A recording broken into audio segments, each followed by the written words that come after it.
पहला पाठ यूहन्ना का पहला पत्र अध्याय 2 पद संख्या 29 3 से 6 तक। यदि तुम जानते हो कि वह निष्पाप हैं, तो यह भी समझ लो कि जो धर्माचरण करता है वह ईश्वर की संतान है। पिता ने हमें कितना प्यार किया है, हम ईश्वर की संतान कहलाते हैं और हम वास्तव में वही हैं। संसार हमें नहीं पहचानता क्योंकि उसने ईश्वर को नहीं पहचाना है। प्यारे भाइयों, अब हम ईश्वर की संतान हैं, किंतु यह अभी तक प्रकट नहीं हुआ है कि हम क्या बनेंगे। हम इतना ही जानते हैं कि जब ईश्वर का पुत्र प्रकट होगा तो हम उसके सदृश बन जाएंगे, क्योंकि हम उसे वैसा ही देखेंगे जैसा कि वह वास्तव में है।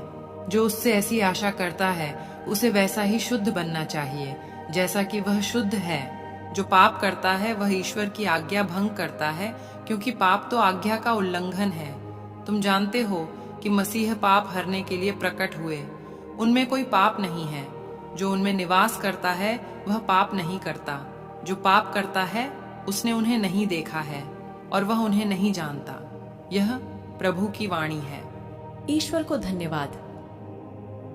सुसमाचार संत यूहन्ना अध्याय 1 पद संख्या 29 से 34 तक। दूसरे दिन यूहन्ना ने ईसा को अपनी ओर आते देखा और कहा, देखो ईश्वर का मेमना जो संसार का पाप हरता है। यह वही है जिनके विषय में मैंने कहा, मेरे बाद एक पुरुष आने वाले हैं, वह मुझसे बढ़कर हैं, क्योंकि वह मुझसे पहले विद्यमान थे। मैं भी उन्हें नहीं जानता था, परंतु मैं इसलिए जल से बपतिस्मा देने आया हूं कि वह इस्राएल पर प्रकट हो जाए।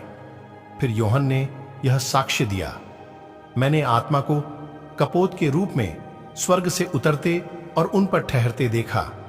मैं भी उन्हें नहीं जानता था, परंतु जिसने मुझे जल से बपतिस्मा देने भेजा उसने मुझसे कहा था, तुम जिन पर आत्मा को उतरते और ठहरते देखोगे वही पवित्र आत्मा से बपतिस्मा देते हैं। मैंने देखा और साक्ष्य दिया कि यह ईश्वर के पुत्र हैं।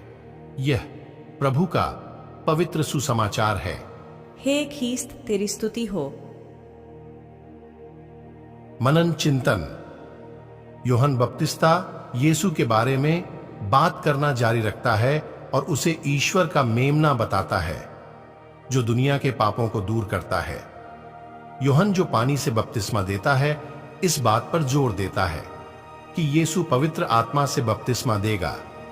यूहन्ना यह भी पुष्टि करता है कि ईश्वर का आत्मा यीशु पर निवास करता है और वह गवाही देता है कि पिता ने यीशु को अपने प्रिय पुत्र के रूप में प्रकट किया है।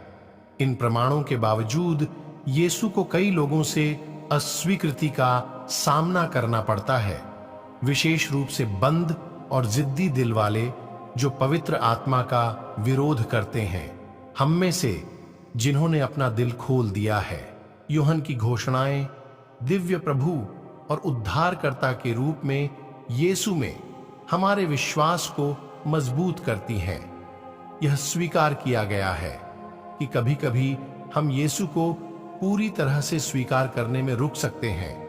हमें आभारी होने के लिए प्रोत्साहित किया जाता है कि यीशु हमेशा हमें अपनी ओर वापस ले जाते हैं।